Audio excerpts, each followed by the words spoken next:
Welcome to Parent University. I am Dr. Nicole Howard, the Assistant Superintendent over Secondary Education, and I'm proud to report that at Indian Prairie School District 204, 84% of our students attend college upon graduation. However, that means about 16% of our students choose an alternative path.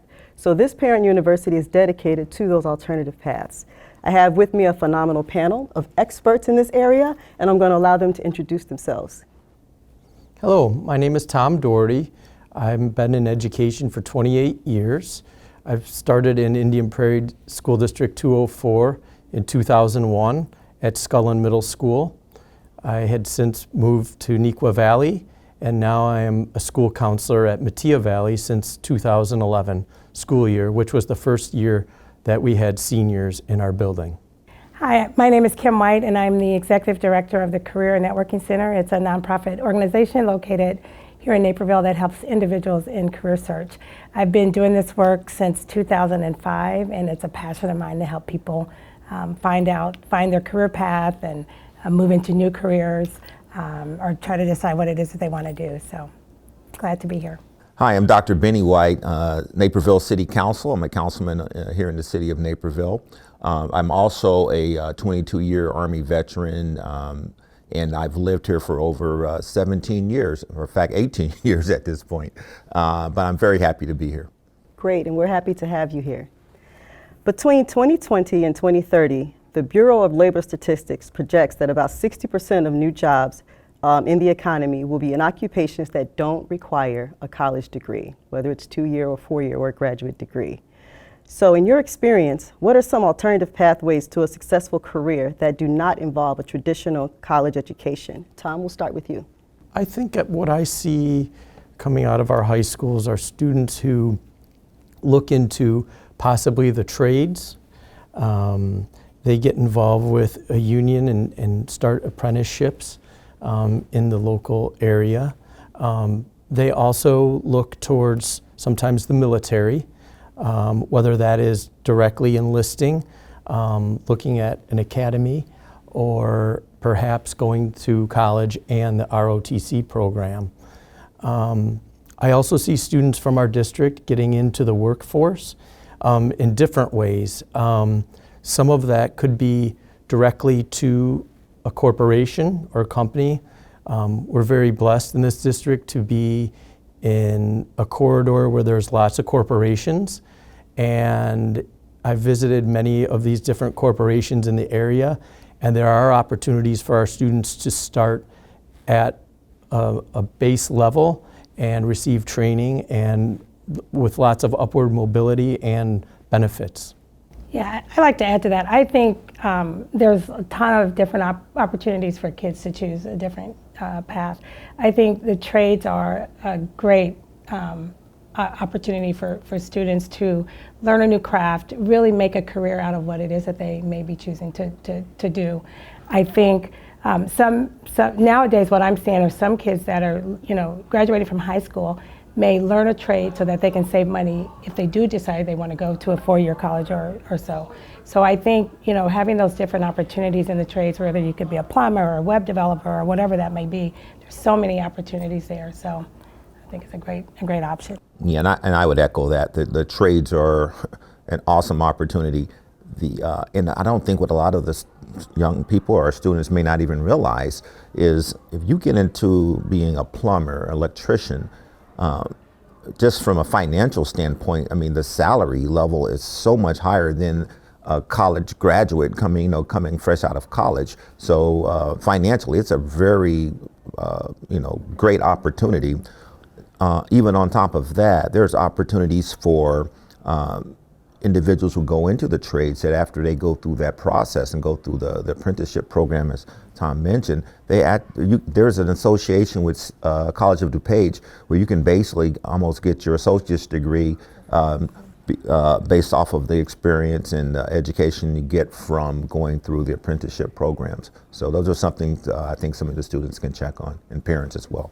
And if I could add to what Dr. White said, if students are looking at trades, they come out of they work and they earn money, and they come out of it with no debt at all. And the benefits are phenomenal as well. It's just many, many advantages for our students in that area.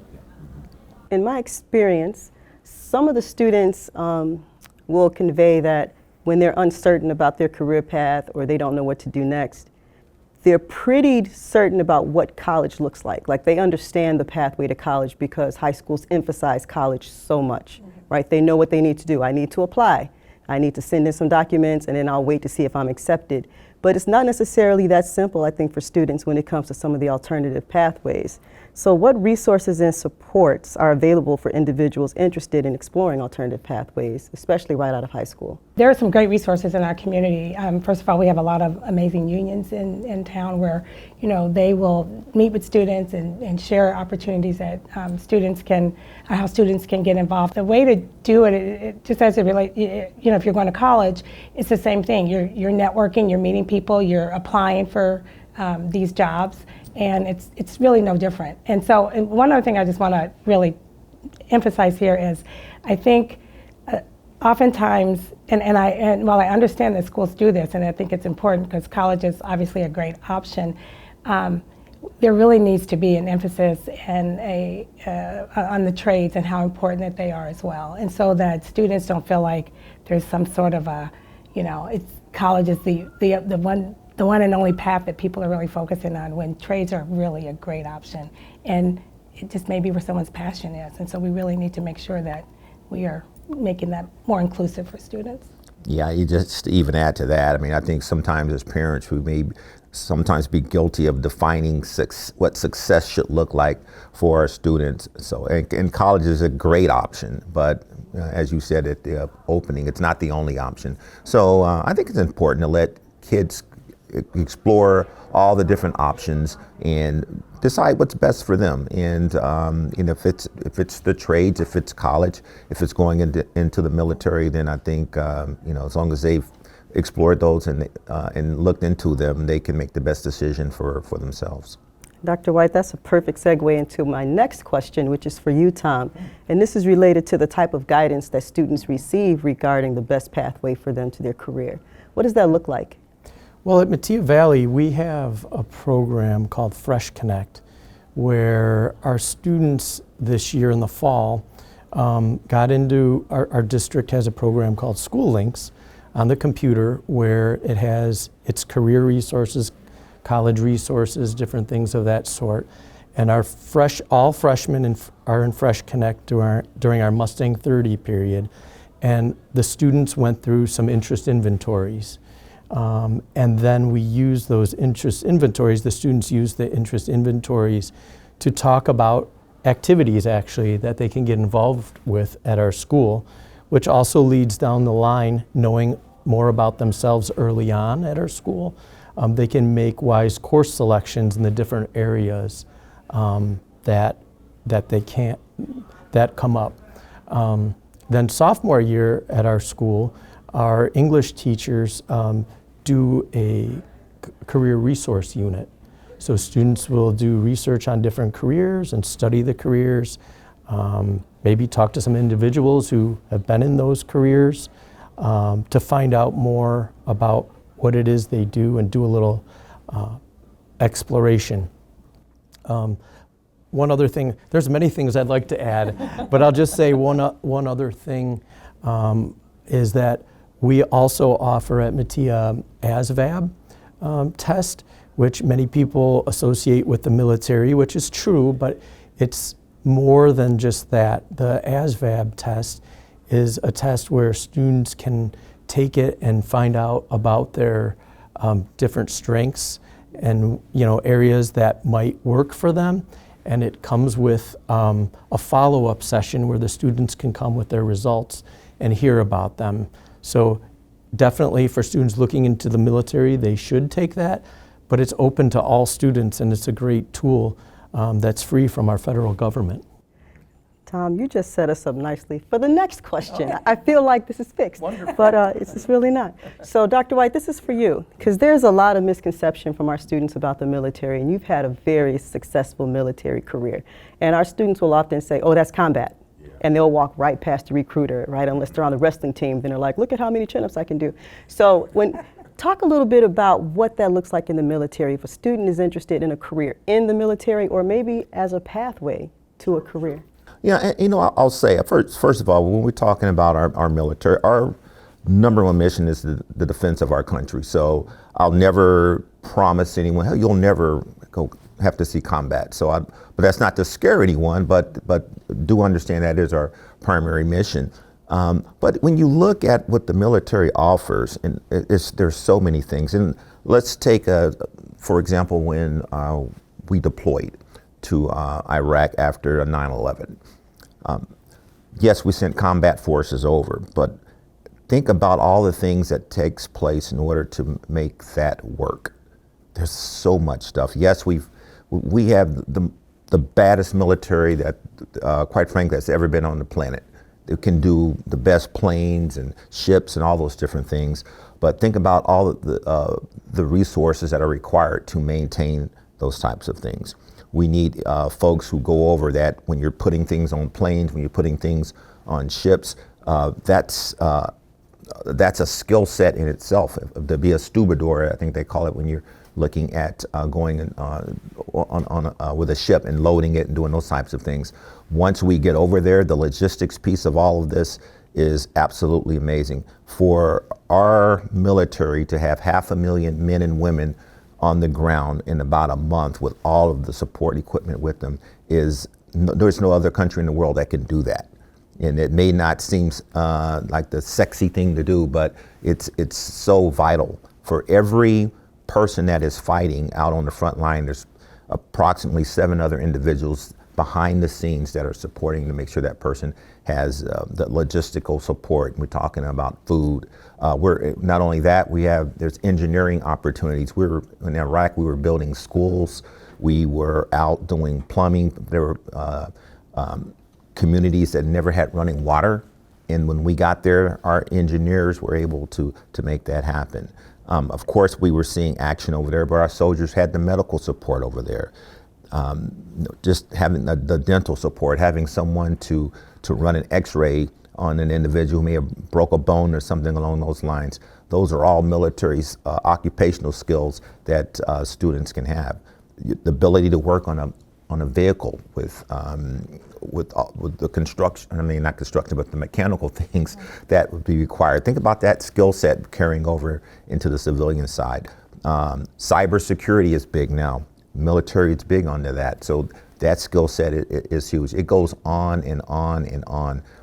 If you want to drive a truck and you need a hazmat license, the military would teach you all those different things because they have to be able to do that in order to do their job. Military police, obviously I could keep going on. I've been a little long-winded at this point, but I will tell you it offers so many opportunities for students above and beyond just the combat specialties that the military has.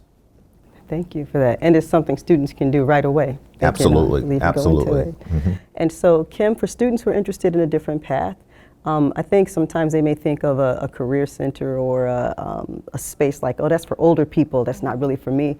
Do you see the Career Center as a viable option for graduated seniors? I think the Career Center is a great resource for those in school. It's kind of an extension of what they're already learning in school through their career centers that are in place at school.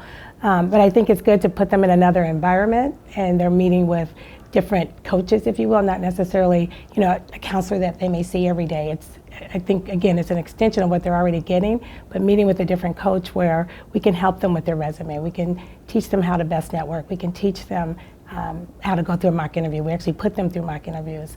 We can help them create their resume for college or trade school or whatever it is that they're looking to do. So I think it's a great addition to what they're already getting at school.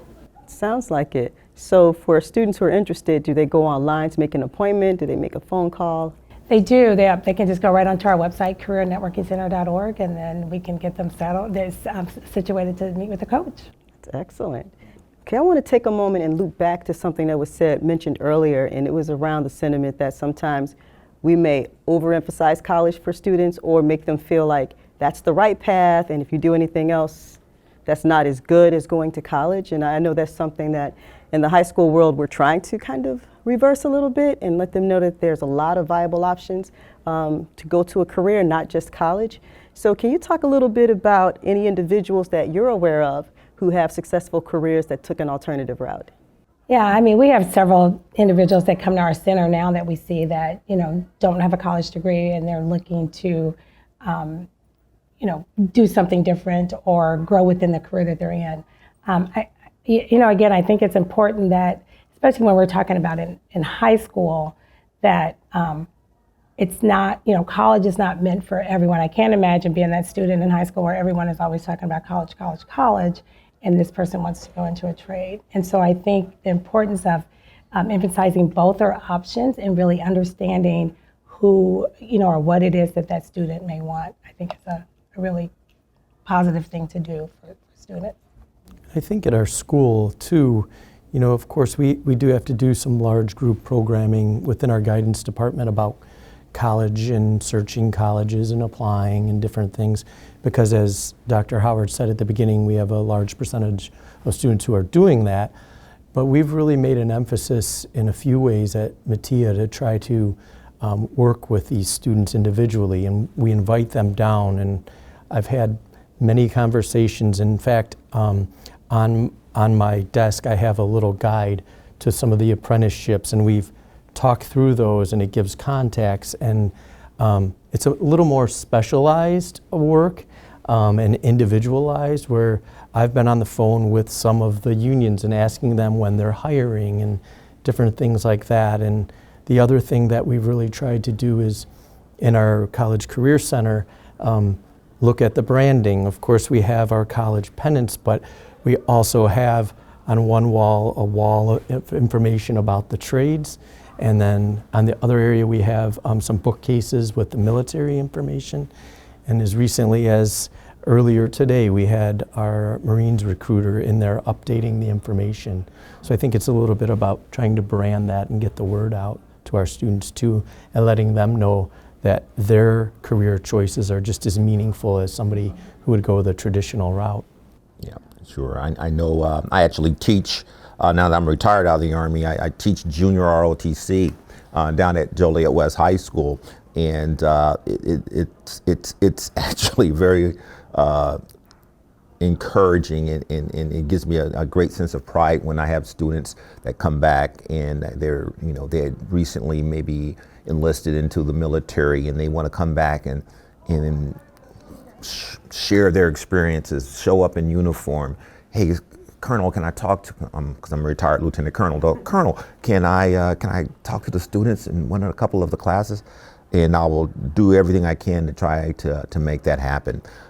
So those are great experiences. I also have students, very few, and I know we're talking about things other than college, but a military academy, which is a college, but I have a few that have been able to do that as well. And we'll even put them on more like a wall of fame kind of thing if they're able to get into a service academy. So I actually have a few students that are there right now. And so those are great experiences. I actually get to work with Congresswoman Underwood when it comes to nominating students to go to a service academy, and that's always a pretty cool thing. And in fact, we'll bring them back, and those individuals that get nominated, we'll get an opportunity to talk to them again and encourage them to continue on their path.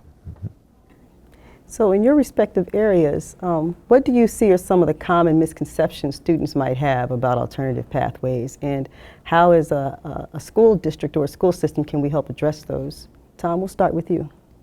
I would say that I think sometimes they might have the misconception that not going to a four-year college, a traditional route, might be unsuccessful, which is not the case. And I think somebody said earlier in our conversation about success, and what does success look like? Well, I think part of our jobs as educators is to kind of look at the mindset of our students and talk to them about mindset of like, hey, success for what it is for Kim might be different than what it is for me, than Dr. Howard. And success is not and should not be tied to just the monetary value of a career and what you do, because there's so much more than that in the career. And as far as what the schools can do, I would like to see the schools offer more opportunities than traditional type classes. So we have, let's say, areas in certain curricular areas that I believe could be tied to careers in some ways. So like maybe a construction trades class could be tied to mathematics, and our students then would have a credit in mathematics as one of their 3 required requirements, so that they could kind of learn things that they want to learn and have some applied mathematics. So I think down the line, I'm not sure if that's a state or a district thing, but I would love to see some more opportunities like that for our Probably talking to the students. right person. I don't know. I saw how he threw that over. I know. I don't know. I noticed that too. I just know you know a lot more about the school systems than I do. Yeah, I would echo, the same misconception, I think, just around, whether it's a 4-year school or again, a trade. I think, one of the things that we probably haven't talked about is, it's not only just the trades, but also, to get into the medical field. And you don't necessarily, there's more to getting into the medical field than being a doctor or a nurse. There's a ton of, opportunities there that you could, be an x-ray technician or some other things that you can do. So I think just, I would encourage kids and their parents to really, explore the passion of what it is that your student is wanting to do. And whether that's, going into the medical field, trades, 4-year college, whatever that might look like, and try to put them in front of the right people in places where they can learn more about it, and then help them to be successful in that role. Yeah, and I'll just kind of echo something that you said earlier about being in the military, and it's all not, it's other things to do besides combat types of things. But we do combat, as I mentioned, and it's to me a great thing when I'll talk to a kid, and mom and they'll tell you, well, mom and dad don't really want me to do this because it's combat. But you know what they want to do? They want to be an infantry officer or an infantryman, or they want to go into the artillery as a male or female, because a lot of the combat arms now are open up to women as well. And oftentimes parents, I know a lot of this is directed for our parents, they don't want their son or daughter to do that. But I'll tell you, if they have a passion for wanting to do something where they're jumping out of planes, swimming through dirty water, eating snakes, and all those crazy things that we look at. But if there's a passion for that, let them go with it. There's so much to that, and again, we're always concerned about the safety of our kids and all that. So that's the parental instinct. I get that, but it's at some point, kind of let them go and explore those opportunities. Another thing I'd add to just kind of the resources, we've had a little discussion about resources. We've talked about the trades and military and such. One resource that I want to make sure I mention for our parents out there is the College of DuPage. It's right here in our backyard. Where our parents are taxpayers of that particular community college district, and they have so many opportunities there. There's a program called Project Higher Ed, where they offer internships. Students get paid. Their college is paid for their certifications. There's 2-year degrees or certifications in the medical field. You were mentioning the medical field. There's a wonderful hospitality and culinary program there as well. And it's all right there, right in this area. So I want to make sure that parents are aware of that, and that can be a one-stop shop for many people to at least explore some different opportunities there as well. And it's an opportunity for students to start there and not incur so much debt before going on to a 4-year school, if that is their choice. And I think, again, that should be a viable option for people, and should not be everybody needs to start off at a 4-year school. So I'm glad you mentioned that. And there's also Homeland Security there. So if anybody wants to go into, we do a lot of partnership work with the College of DuPage. It is a great resource. And I think the #1 college, 2-year college in the country. I think it's always on that list. So. And they give scholarships. I've had students go there on full tuition scholarships. So there's a lot to offer in many, many different directions. I remember seeing a statistic, and it talked about college students, and they all have this idea of what they want to do when they get to college. This is what I'm going to study, and oftentimes they're going to change their mind. In fact, maybe, and most of them will change their mind more than once. So it kind of goes not just for college, but I think just career choices as well. It's when you ask someone, hey, what do you want to do when you grow up, and they aren't sure. I would say don't be so disappointed. I always would advise kids, if you're not sure what you want to do your best right now in school, so when you do figure it out, it becomes a viable option for you because you put in the hard work. So if they're going to college, if they're not going to college, there's a strong chance, like I said, they're going to, they'll probably change their mind till they kind of figure it out. You get exposed to more things as you grow up and as you get older and get more experiences. So I always would keep an open mind, but at least do the hard work so you'll have the options to do it when you do finally figure it out. That's sound advice, and I really hope that our audience today walks away with a couple of thoughts. One, I hope we've shown here that there are many viable pathways to a career, and all of them equally valid. It doesn't have to be a four-year university. That doesn't mean your child is not successful. What's really important is that the student gets some understanding of what their passions or what their abilities might be, or something that they want to do as a career. So I'm going to put on my parent hat for a moment, because I have a college freshman right now. But on our journey, it was really talking to him about careers. We didn't mention the college word as much, because college is just a pathway to a career. Mm-hmm. When you get down to it, that's really all it is. And so there's so many pathways. And so I also encouraged, my parent and my siblings to say the same thing, instead of approaching a student and saying, where are you going to school, right? Talk about, what do you think you want to do? What careers are you interested in? What careers are you exploring? Because you really want to kind of start with that, because that allows you to figure out the pathway, the best way to get to that career.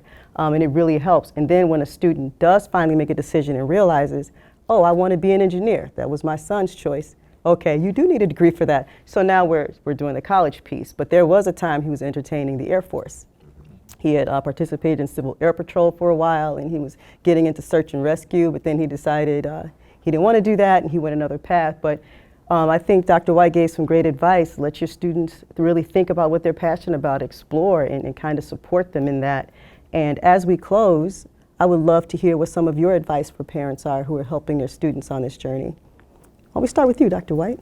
Well, you kind of said it. I mean, allow them to explore what they want to do. Again, have look at the options that are out there, and once they kind of figure it out, or at least they think they have figured it out, give them all the support you can so that they can be successful in that particular endeavor. And I would just add, with our kids, they both they were kind of focused on going the college track. And so, we took them on, I'll speak about our son just real briefly, but we, took him on our summer vacation was going to all of these different colleges, and our younger daughter was not happy about that. However, but we got to go visit these different schools, and at one point at one of the schools that we visited, he looked at us, a pretty tough school to get into, and he said, so I don't know, do you think I can get into this school? And I said, you now know what you need to do, so it's up to you. And I guess my advice would be to parents is listen to your students and see and learn what it is that their passions are and what they're interested in, and then try to help them get on the right track to do whatever that might be. So if it's college, if it's trades, whatever that might be, just help them to get there. And I would say, have a passion for what you do. I've heard that here today. And follow that passion, and be open-minded about it, because there are many different careers that tie to so many hobbies or different things that are out there. Also, I would say for any of our students or parents, talking to your students is help your sons and daughters build skills, interpersonal skills, talking to other adults or students, talking to other people. I think sometimes that skill has gotten lost over the years with the technology, and students are more comfortable in that. But but being able to strike up a conversation with somebody that they don't know, being timely, all of those skills that build the person are going to allow a person to be successful in whatever career they choose, or college path or career path that they look into. Can I just add to that? I think that's great. I'm glad you mentioned that about soft skills, because oftentimes when you're applying for a job, you have the hard skills you need for that role, but you need the soft skills to keep that job. And so you have to show up on time. You know, you have to be able to work alongside your colleague. You know, there are things you have to be able to do, and that's where those soft skills come into place. And we teach those at the Career Networking Center. We actually have monthly classes for just that focuses on soft skills. Because you can get the job with your hard skill, but you're going to keep your job with your soft skills. Well, panelists, thank you so much for sharing your time and your insights and expertise with us. Audience, thank you for joining us. If you'd like more information on the college and career choices at Indian Prairie, please contact your child's counselor. We have the Career Networking Center, Ms. Kim White. Feel free to look them up and contact them. And of course, if you're interested in, well, city councilman here who's also representing the military, there are many options if you can reach out to those branches as well. Thank you.